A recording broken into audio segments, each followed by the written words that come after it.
Hello বন্ধুরা, আজকে নিয়ে এসেছি ব্রেকফাস্ট বা সন্ধ্যেবেলার স্ন্যাক্স, রাবা ইডলি। এই সুজির ইডলিটা খেতে খুবই সুস্বাদু হয়। এই জন্য গাজর, ক্যাপসিকাম, বিম, কাঁচা লঙ্কা, ধনেপাতা, পেঁয়াজ কুচি এগুলো কুচিয়ে নিয়েছি আমি। এইসব বিভিন্ন শীতের বিভিন্ন রকম সবজি পাওয়া যায়। একটা পাত্রে গরম গ্যাস জ্বালিয়ে ঘিটাকে গরম করতে দিয়েছি। ঘিটা গরম করে নেবো, এর মধ্যে সুজিটাকে ভাজবো। সামান্য পরিমাণ ঘি দিয়ে সুজিটাকে একটু নাড়াচাড়া করবো।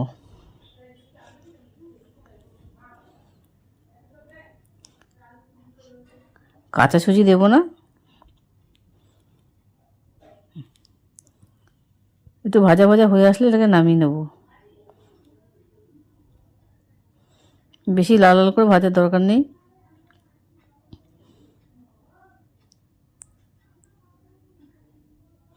এবার সবজিগুলো যে নিয়েছিলাম সবজিগুলোকে এক এক করে ভাজবো। বেশি কড়া করে ভাজার দরকার নেই, সাথে নরম করে একটু নরম হয়ে গেলেই হয়ে যাবে। গাজর, ক্যাপসিকাম, বিম সব এক এক করে দিয়ে দিচ্ছি। এগুলো তো একটুতে নাড়াচাড়া করলেই নরম হয়ে যাবে। যে যেমন ঝাল খান সেই পরিমাণে কাঁচা লঙ্কা দিতে পারবেন।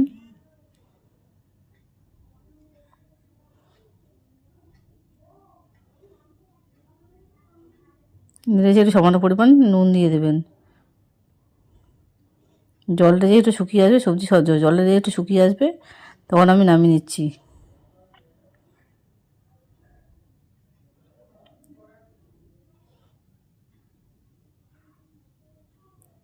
এই রাবা ইডলি খেতে খুবই সুস্বাদু হয়, বাড়িতে অবশ্যই বানিয়ে দেখবেন। এর মধ্যে দই দই দিয়ে দেবেন। দই যদি না থাকে তো আমার মতো দই বীজ বানিয়ে নেবেন। ঈষৎ উষ্ণ দুধ নেবেন, তার মধ্যে সামান্য পরিমাণ ভিনিগার দিয়ে দেবেন। বেশি ভিনিগার দেবেন না, যাতে ছানা হয়ে যায়। অল্প পরিমাণ দেবেন, যাতে অল্প অল্প দুধ কেটে যায় মতো। এবার সুজির মধ্যে ওইটাই দিয়ে দিলাম, দই বীজটাকে দিয়ে দিলাম। এবার ভাজা সবজিগুলো এক এক করে দিয়ে দিচ্ছি। বাকি একটু দুধ নেব, দুধটা নিয়ে অল্প অল্প করে এটাকে মেশাবো। বেশি ঘন করবেন না, বেশি পাতলাও করবেন না। দেখুন আমি আস্তে আস্তে অল্প করে দুধ দিচ্ছি। এভাবে অল্প পরিমাণ করে দেবেন, দিয়ে নাড়িয়ে দেখুন ঘনত্বটা একটু দেখে নেবেন। এর মধ্যে অল্প পরিমাণ নুন দিলাম, আগে ভাজা সবজিতে নুন দিয়েছিলাম, এই জন্য অল্প পরিমাণ নুনটা দিয়ে দিলাম।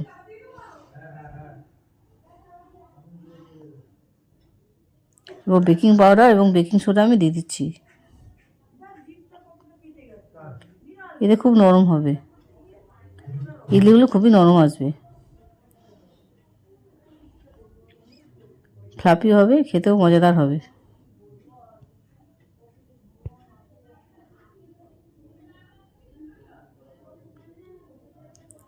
এবারে ফোড়ন দিয়ে দেবো। ফোড়নের জন্য সর্ষে দিয়েছি, লাল সর্ষে, কারি পাতা আর শুকনো লঙ্কা। এই ফোড়নের গন্ধটা দারুণ আসবে।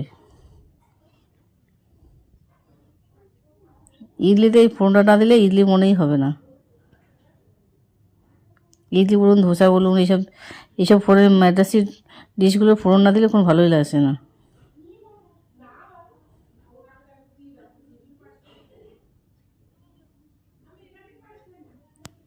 এই ফোড়নটাকে এর মধ্যে দিয়ে ভালো করে নাড়ি ছেড়ে দিতে হবে।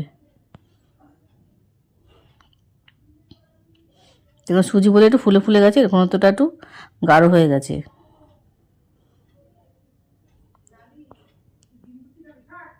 এবার ইডলি বানাবার আমার এটা আছে, পাত্রটাকে বসিয়ে দিলাম। অল্প পরিমাণ তেল দিয়ে দেবেন, তেল দিয়ে হবে প্রতিটা নাড়িয়ে দেবেন। তেল না দিলেও উঠে যায়, কিন্তু তেল দিলে আর খেতে স্বাদ বেশি হয়।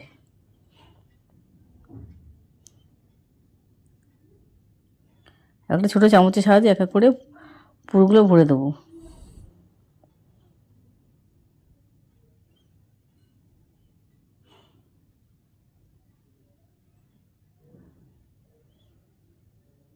এই সময় গ্যাসটা একটু কমিয়ে দেবেন, গ্যাসটা বাড়িয়ে দেবেন না, তাহলে তা পুড়ে যাবে।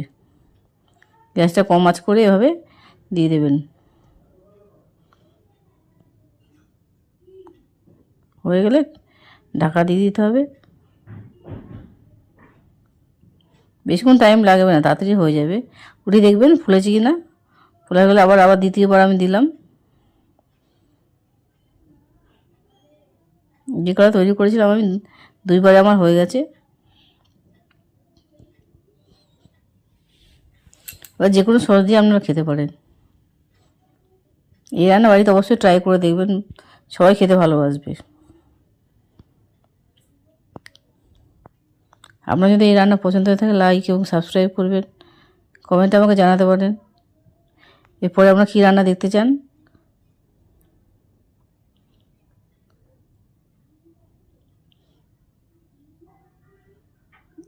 দেখুন আমার আস্তে আস্তে করে ছুরি দিয়ে আস্তে আস্তে করে ছুরি দিয়ে আমি ওভাবে তুলে নিচ্ছি।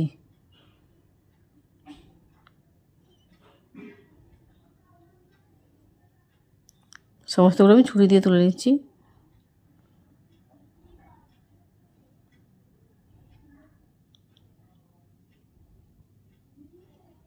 খুবই নরম হয়, এই ইডলিগুলো খেতে খুবই নরম হয়। পেটও ভরবে, শরীরেও উপকৃত হবেন। সুজি আছে, বিভিন্ন রকম শীতের সবজি আছে। বাচ্চারা এমনি সময় সবজি খেতে চায় না, এভাবে বানিয়ে খাইয়ে দেখবেন, ওরাও আনন্দ করে খেয়ে নেবে।